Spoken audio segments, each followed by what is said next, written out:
Hold on, I'm going to get all Patrick Henry here. The left has lost its mind. This virus of thought has infected thousands. The only cure may be blood. When reason, logic, and communication fail, the only path forward is violence. The vast majority of the population is fixated on its own problems. The giant center has retreated into family, work, and hobbies. In general, that's okay. They pop their heads up for elections and pretend to pay attention to the farcical popularity contest every couple of years. But the insanity gripping this post-liberal neo-Marxist has only one result. They will continue to push a virtue mob into a Chinese-style cultural revolution. And in any other country, they would probably win. They have momentum and blind passion to drive them on. Yet, the only thing that will stand in their way? Guns, and people willing to use them. Lots of them.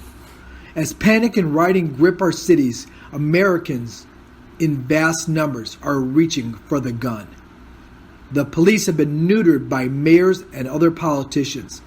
Citizens, like in St. Louis, are being charged with felonies for defending their lives and property. The only reason for this action is to shame the American people into silence and force them to surrender to a frothing, rabid mob. This is a fear tactic, terrorism with a political veil. Prosecutors and police are placating the temper tantrums of street children and focusing on the low-hanging fruit of the individual, for it is easier to silence the individual than to stop a mob. But stop the mob we must. It is because you, the quiet American, have let them.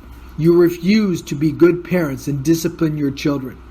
You have refused to teach civic virtue and reason. You have failed to teach live and let live.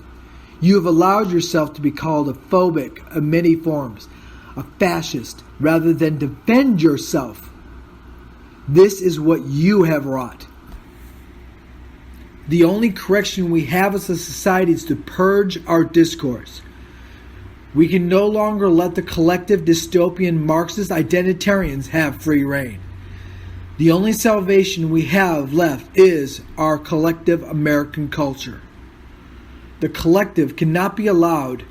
There are no group rights. There is only the individual. We must take back our streets and our politics. We must prepare to make them pay. At the ballot box, and if that fails, the ammo box. Now I can hear them all cry out, "This fascist is threatening us with violence." No, I am calling for the use of force to stop your violence. You refused to stop. You will and should be stopped with real force. You have not seen what a righteous rage can create. What horrors with what thou have wrought will go down in history. Future man will look back in shocked amazement that it took us so long as it did to correct this.